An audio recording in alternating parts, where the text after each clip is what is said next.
parte. Ajá. Y aquí viene lo interesante.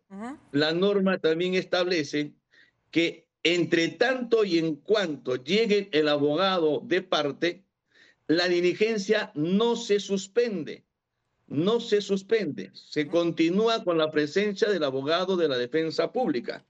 Y una vez que llegue el abogado particular o de parte, reemplazará al abogado de la defensa pública. Ello es sumamente importante. ¿Por qué? Canal N. Muy buenos días, señora Pereira. Muchas gracias por la invitación. Muy bien, se ha mantenido, entre otras cosas, la obligatoriedad de que haya presencia de un abogado, pero un abogado, en este caso de oficio, de la Defensoría Pública en los allanamientos. ¿Esto es correcto? ¿Esto ayuda en el proceso justamente de lucha contra la criminalidad organizada en cuanto a la labor de la Fiscalía?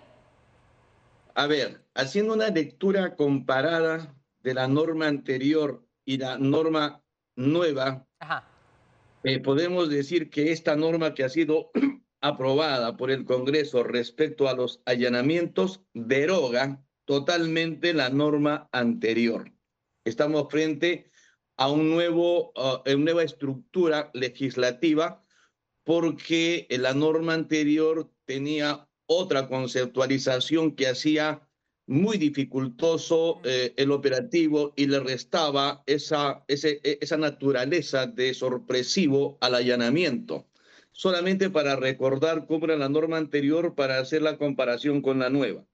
En la norma anterior se especificaba que una vez llevado a cabo el allanamiento, para iniciar el registro, se le tenía que darle la oportunidad al intervenido que llame a su abogado.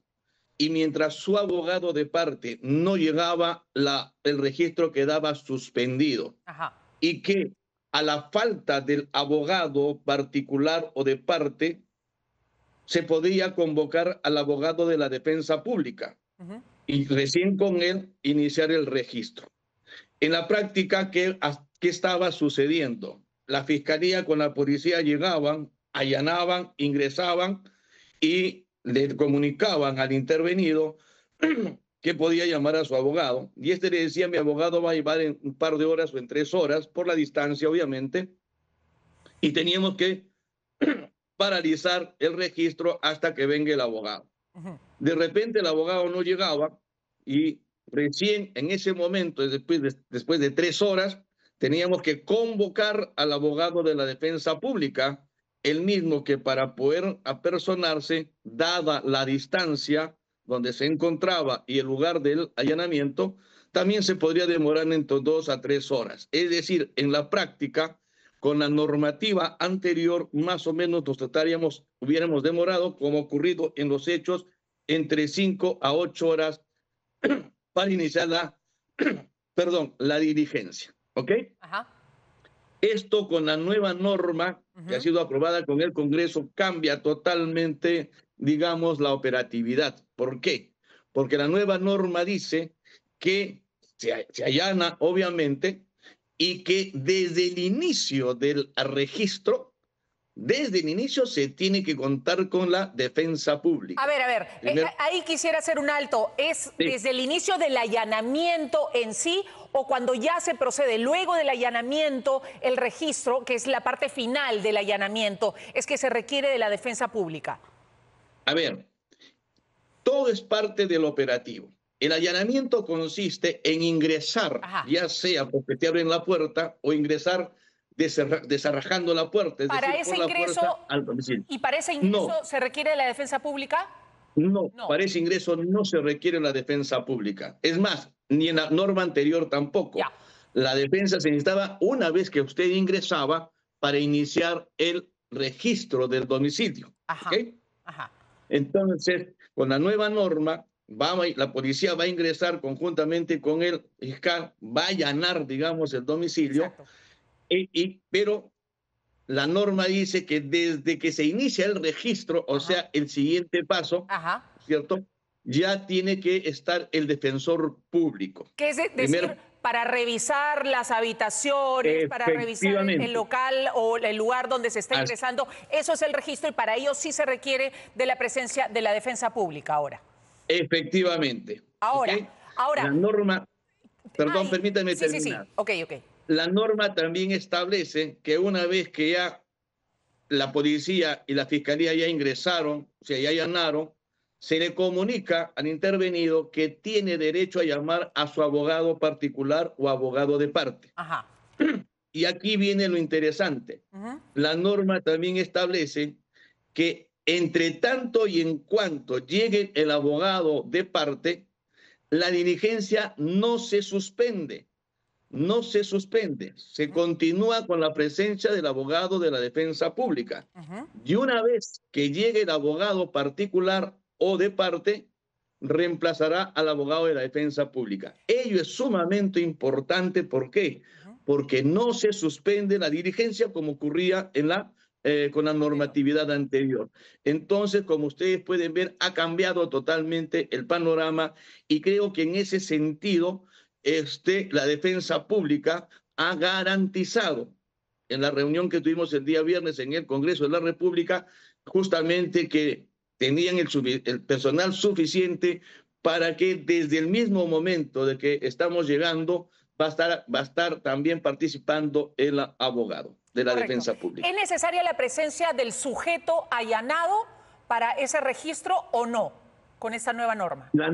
La norma también ha establecido, y esa es otra modificación, que el allanamiento y el registro se lleva a cabo con o sin presencia del investigado. Y eso también creo que es un buen avance en la normatividad. ¿Y qué pasa si no hay defensa pública? ¿Qué pasa si el allanamiento se quiere hacer, digamos, a las 2 de la madrugada y en ese momento no hay un defensor público con el que se pueda contar? No, es que ya con la nueva normatividad también establece que la presencia del defensor público es bajo responsabilidad funcional. Es decir, en la práctica, ¿qué va a ocurrir, señora periodista? Cuando el fiscal va a solicitar el allanamiento con fines de registro e incautación de bienes materia del delito o materia de la investigación, el juez le va a dar la orden de allanamiento con estos fines e inmediatamente se va a armar el operativo, ¿cierto? Porque podemos intervenir a la 1, 2, 3 de la mañana. Ajá. El fiscal del caso va a tener que coordinar con la defensa pública para que en el lugar en que se va a concentrar la fuerza policial y los fiscales, también en ese mismo lugar esté el abogado de la defensa pública. Es decir, van a ir a el operativo policía, fiscalía y defensa pública. En ese momento se tiene capacidad en la defensa pública del Estado de contar justamente con abogados, con defensores públicos en cualquier horario del día, las 24 horas del día, los 7 días de la semana. Fíjese, el día viernes que estuvimos en el Congreso de la República, yo le explicaba justamente eso al congresista Muñante, de la operatividad, ¿no? Y le manifesté que como era un operativo en la madrugada, que eran en diferentes puntos, tenemos 20, 30 objetivos, a veces en lugares alejados de la ciudad, etcétera, y que con esta norma tendría que estar el abogado de la defensa pública ahí con nosotros desde el inicio porque establece la norma. Y eso a mí me parecía un poco difícil por la operatividad. Esa fue mi opinión. Sin embargo, en esta reunión también estuvo presente el director de la Defensa Pública del Ministerio de Justicia, de quienes dependen los abogados de la Defensa Pública. Y él manifestó que por parte de la Defensa Pública no había ningún problema porque están en capacidad de poder estar presentes en las diligencias y operativos de esta naturaleza las 24 horas del día. En ese sentido, y al escuchar a la defensa pública en el Congreso de la República, yo le manifesté que si la defensa pública nos garantiza, nosotros los fiscales no teníamos ningún problema. Pero no se sabe, digamos, en este momento si efectivamente se puede garantizar la presencia de, si mañana se hace un allanamiento, esté la defensa pública en apoyo, en este caso, a los fiscales. No, lo que ocurre es que frente a la posición del director de la Defensa Pública de que se comprometían a que tenían la capacidad de estar presente con el abogado, yo sugerí que en la norma se ponga que la presencia de la defensa pública es bajo responsabilidad funcional, y eso ha sido acogido por la norma. Entonces, aquí hay temas de operatividad. Vamos a ver ya en el campo, en los hechos, la próxima semana vamos a tener algunas intervenciones y vamos a ver si la defensa pública realmente está capacitado para estar conjuntamente con policías y fiscales desde el inicio, como se han comprometido. Ajá. Y si no ser así, pues entonces tendremos que establecer las responsabilidades tanto del director de la Defensa Pública del Estado, porque de él dependen los abogados del Estado. Correcto. Ayer escuchábamos al congresista Alejandro Muñante de Renovación Popular señalando que el texto era de autoría suya, el texto aprobado ayer era de autoría suya. Esto para algún sector resulta contradictorio. ¿Ha sido usted el artífice, quien ha redactado, incluso creo que así lo dijo, este proyecto tal cual ha sido presentado y aprobado ayer? No, para empezar, yo no soy legislador ni soy asesor de ningún congresista. A mí, al fiscal de la Nación lo invitaron a la reunión del día viernes a las 3 de la tarde.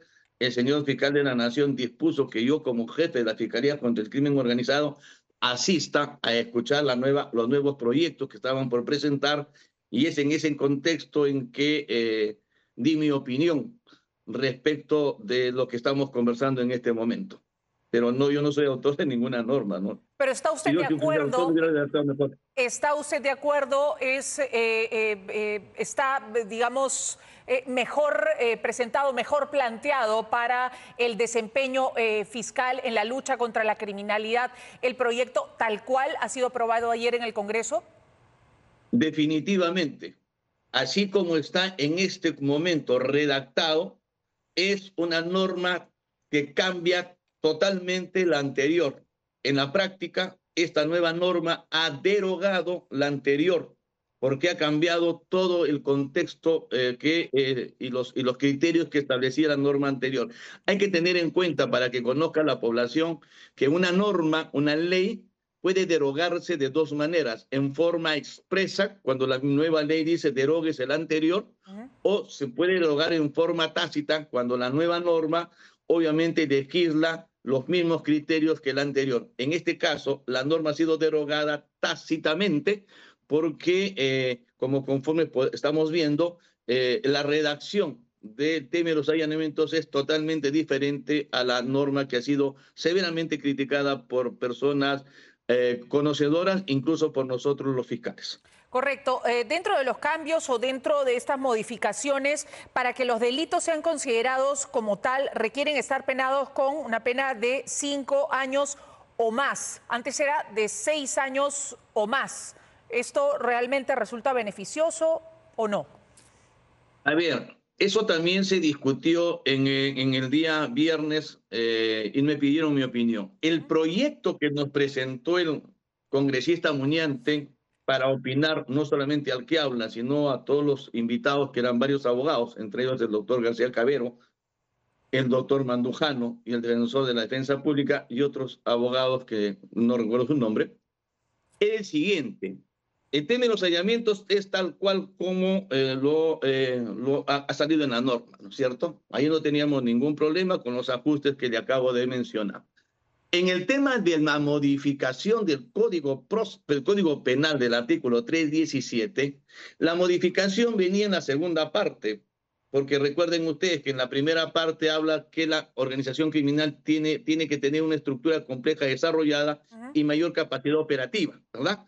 En ese tema yo siempre, desde el primer momento, he estado de acuerdo, porque siempre lo he manifestado. La diferencia entre una banda y una organización criminal es justamente su estructura compleja y su mayor capacidad operativa. Ahí no teníamos ningún problema, porque además eso es parte del día a día de las investigaciones y los procesos. Tiene que Además, haber eso lo 3 establece personas también que la Corte integren, Suprema. Claro. tienen que ser 3 las personas como mínimo Sí, que integren sí, esta organización criminal para así ser es. considerada como tal. Así es, eso también lo establece la norma anterior y también lo establece la Convención de Palermo. ¿Hay algo que haya quedado pendiente en lo aprobado Sí, hasta ayer en el a Congreso ver, que nos pueda referir, nos pueda mencionar? Por ejemplo, el tema de presupuesto, la falta de presupuesto que usted señalaba hace una semana. sí, solamente déjeme terminar el tema de la modificación de tipo penal. Correcto. En el proyecto nos presentaron que la pena mínima iba a ser 4 años, tal cual está en la convención. En el proyecto nos presentaron que se iba a eliminar ese concepto económico de tener el control de la cadena de valor de un mercado ilegal. Y eso es perfecto porque eso es lo que nosotros estamos exigiendo, sobre todo la última parte, porque cuando nos exigían el famoso control directo o indirectamente de la cadena de valor, obviamente salían los delitos de extorsión, Claro. definitivamente, y otros delitos, ¿verdad? Se reducía a temas de narcotráfico, medio ambiente y minería ilegal. El resto se convertía en banda. Bueno, ahora en la norma han copiado textualmente lo que establece la Convención de Palermo y eso me parece muy, muy beneficioso porque ahora establecen que tiene que tener directo y indirectamente fines económicos, o sea, fines ilícitos económicos o de otra materia, y eso es correcto. O sea, lo que han hecho es copiar textualmente lo que establece la Convención, y ahí sí creo que tenemos un gran avance.